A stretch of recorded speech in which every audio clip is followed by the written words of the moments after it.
Hi, it's James. I took down my video yesterday on the day that the GM had access to the Tesla Supercharger network because it was full of falsehoods.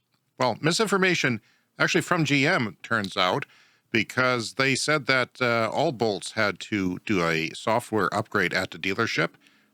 Bolts, EVs, and EUVs. That is not true. It's only some models of Bolt EVs from 19 and 20. And it's unclear if it's all of them or some of them, but check the description. If I have an update, I will update you. I'm still very disappointed in the way that GM has rolled this out for us because I didn't want to have to pay for an adapter if the other guys don't have to pay for an adapter because it adds up. It's $310 Canadian for a GM Tesla-made adapter.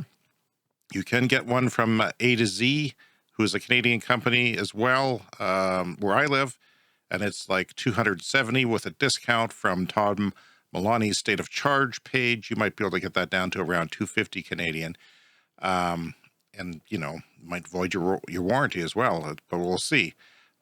Tom seems to recommend the Electron and the A to Z adapters because there is no UL listing for these things yet. So check out his definitive video on this whole thing.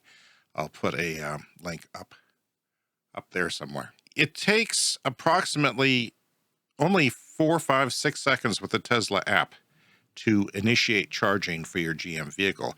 Now, if you use the Chevy app like Chevy tells you to do, and you're not rebooting it 5 times to get it to work, or it's clunky and not working, it takes probably 24 to 26 seconds.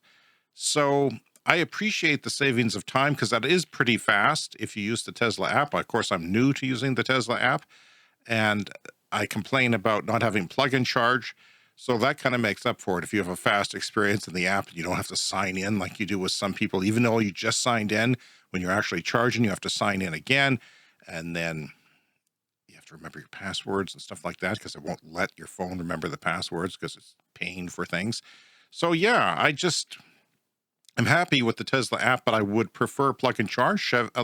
Ford has Plug&Charge, and Rivian has Plug&Charge, and I love Plug&Charge. It's the favorite thing about charging with my Bolt because that's what Teslas get to do. And we're second-class citizens here with the Bolt, or any non-Tesla in some ways. So, yeah, I can do that with the Flo Network, which has been reliable. They claim that they have a 98% uptime now.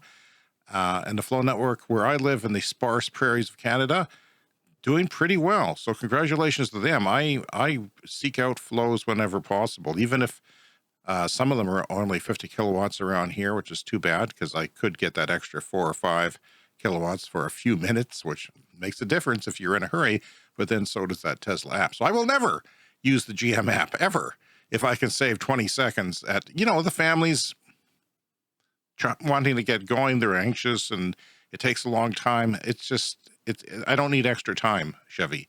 And this is a choice because you can do Plug&Charge with other people. You wanted to do it through the Chevy GM app. And I think this is because you were scared of people liking the Tesla brand or getting accustomed to the Tesla brand. I think this is insecurity. You could have done it. You could have done it like Ford because you have Plug&Charge with other companies. You just didn't do it with Tesla, and that was a choice of yours, and that kind of pisses me off. Anyway, I won't be buying an adapter because it's too expensive. It's 50% more where I live to use for a non-Tesla to use the Tesla charging network without the subscription. If I lived in an apartment and I charged all the time on Superchargers, of course, that would make sense, but going on the occasional vacation, it doesn't make sense. So I'm not going to do that. I'm going to charge on... It's nice to have the backup. I would love to have the backup, and someday I will buy the adapter and maybe off someone else, maybe off a Ford person who doesn't need one, and I will buy that at a discounted rate. But it doesn't make total sense for me right now because it does cost more, and I wouldn't charge on the Tesla network because of the increase. 50% more is pretty significant when you're taking a trip. You're not going to do that for the convenience, I don't think. Yeah, so that's my thoughts. My old video is down. This video is up. This is the latest facts. Tom Maloney was the person who filled us in on the Facebook page of the Chevy Bolt users group about the GM miscommunication. It's buried in the comments, but it is there.